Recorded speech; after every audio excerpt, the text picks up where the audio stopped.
y'all? It's your favorite cutie. I'm back again on my Self House channel to give you guys yet another video. And today, I'm not even gonna lie, I didn't feel like doing my makeup, so I didn't. I'm fresh off the bed pretty much. I'm very happy. Happy holiday season. Happy Kwanzaa. Happy Christmas. Happy holidays to you guys. You guys know that I love the cuties. I have a few things that I just want to talk about. I want to start having fun on this channel. So first of all, I want to bring back like some pop culture topics. Starting with, hold on, wait, y'all. Let me lower this shade because I feel like it's messing up rhymes.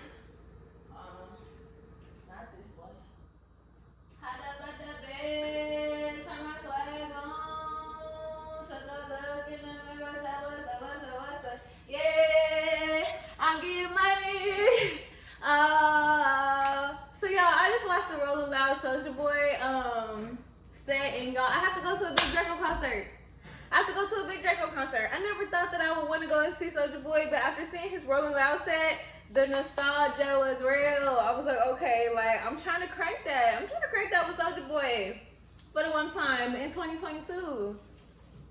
So if I see him in LA and the tickets are cheap, I might just pop up to a Soulja Boy concert with my boot team because I'm just trying to crank that. Like, oh my gosh, he killed his set. And it really just goes to show, like, sometimes it be the most unexpected people who really be lit, like have the best concerts.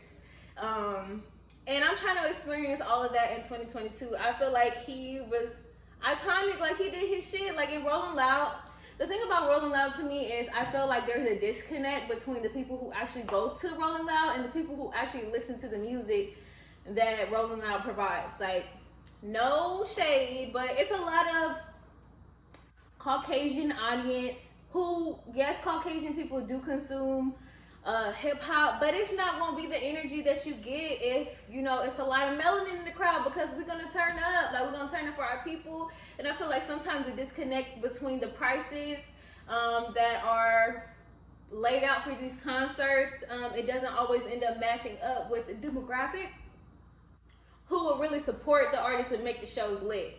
So I don't ever take it to heart when I see an artist get on Rolling Loud and the audience is kind of dead, because they're kind of dead for everybody, because I feel like the people who go to Rolling Loud are like, they're like hype beasts, like, oh, I can afford the tickets, I'm gonna go to Rolling Loud. Nothing wrong with that. Have fun, live your life. Like, you want to go to Rolling Loud, it's one of the biggest concerts right now this time, so of course it's one of the biggest festivals, so people are gonna go. You know, it's kind of like Coachella, but it's Rolling Loud though, so it's a certain vibe to it.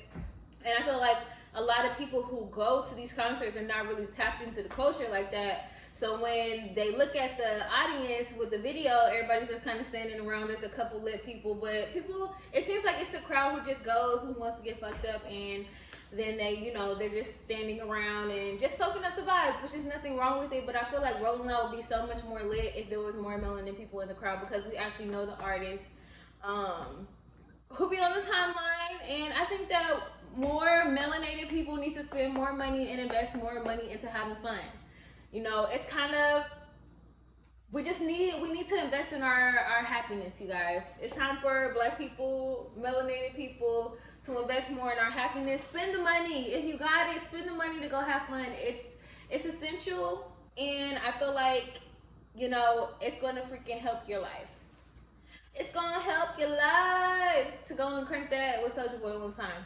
So yeah, I enjoyed that, and that's what I feel about Rolling Loud. I feel like Rolling Loud is a dope show. Of course, it's always going to be sold out, but I just feel like there's a disconnect between who actually shows up to Rolling Loud and the artists that perform at Rolling Loud. Because I was watching Flo Millie's set, and I was just like, dang, like Flo Millie, she is killing it. Like, I love Flo Millie because her confidence, like, is on 1000. And if she didn't feel confident, you would never know, because the way that she rocked her set, even though a lot of those people who were in the crowd probably didn't know who she was, I was like, yes, girl, that is confidence, because she was rocking her set, and she was just, you know, being Flo, and I was just like, yes, girl, I love that for you. Her set was cute. It was everything. I feel like her confidence was up. She kept her energy up, and, you know, if they didn't know who she was, then they do now. Shout out to Flo Millie. So, okay, what do I want to talk about next? Next, I want to talk about, who is it? Saweetie. So first of all, I want to be on record saying that y'all need to get off Saweetie head, because I feel like people are literally, I feel like it's the cool thing to do. Like, she's going through that era where it's the cool thing to do to kind of shit on Saweetie. And I understand she might not be everybody's cup of tea, but y'all are not going to say that Saweetie is not talented. First of all, Saweetie, she still writes her own raps, and her raps are not bad. Y'all just don't listen to her. Y'all don't listen to what she has to say. And so what? Everybody's not going to be the best performer. I understand that people have certain standards when it comes to like who's on top as far as like black women or anyone who, you know, is perceived to be black having those top spaces. She's, you know, getting nominated for a Grammy now, which puts her in a new light. People are seeing her. I watched this video where people were saying like, yeah, they were okay with Saweetie when she was just a cute girl doing, you know, tapping and twerking on her videos and stuff like that. But once she really started to be that girl and she's getting booked for these award shows and she's like getting Grammy nominations, that's when more people, the hate train even picked up even then. But I feel like even before that, people were just in the habit of saying that Saweetie can't rap, and Saweetie can rap. She can rap. She might not be the top performer girl, but Saweetie, she can rap.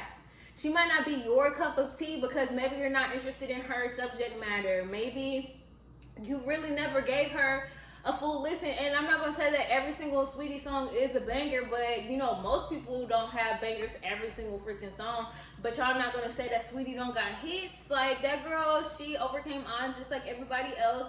And I feel like just give her, let Saweetie be Saweetie. Like, I don't feel like it's cool. I think that it's probably extremely hard to be Saweetie right now.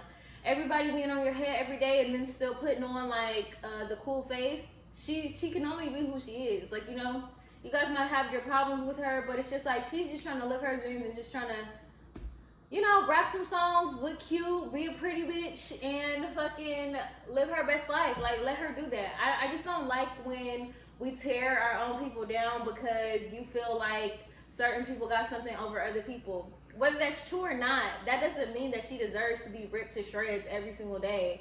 And I just feel like it just comes to a point where sometimes people lose their compassion and forget that this is a person who has to log on. She doesn't have to log online, but who probably logs online and just sees a whole bunch of negative hate comments every single day.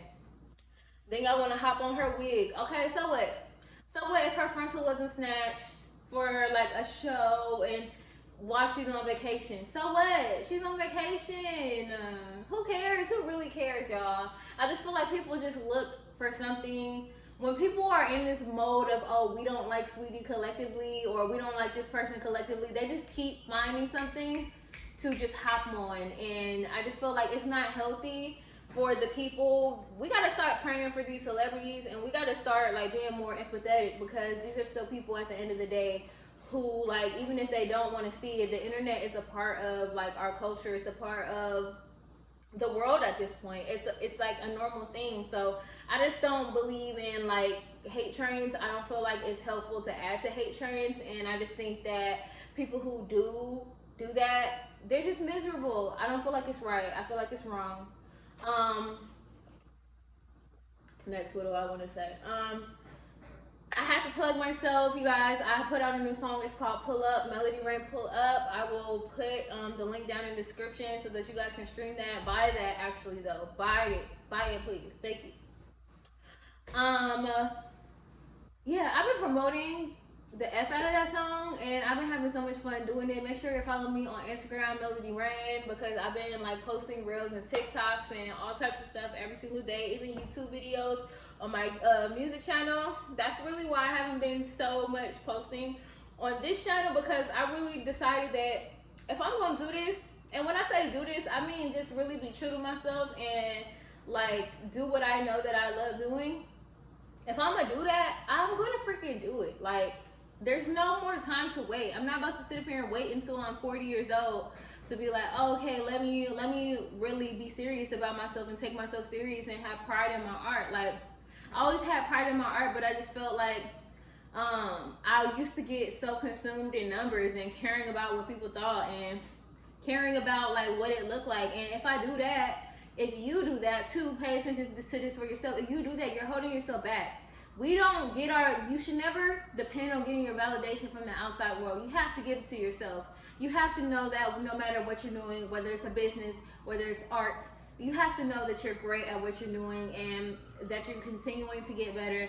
And that, like, you know, if something makes you happy, it's worthwhile. It's worth putting that investment in, and you just have to block out the world at some point. You have to put your blinders on and decide that if this is what I like, this is what I love to do, I'm going to do it regardless. And it's not really about what comes of it. It's more so about just doing it, being in the act of being who you want to be in life, doing the things that you want to do, and not caring what anybody else has to think. We are responsible for our happiness, you know, and music makes me happy. I went through a period where I separated myself from it because I was too focused on the validation from the outside world. Too focused on not getting this person's support, not getting that person's support. Well, guess what? Now I got my support. And my support is the best support ever because self-validation, self-love is the best love, okay? So I don't know how much room I have left on this particular tape. I have a lot of stuff on my phone right now because I told you I've been making content like crazy. But make sure y'all follow me on this other stuff. Give this video a huge thumbs up if you enjoyed these topics. Let me know if there's anything else that you guys want me to talk about. And I will see you guys in the next video. As always, stay positive, stay cute, and I will see you guys later. Happy holidays, happy Kwanzaa, happy New Year. Bye!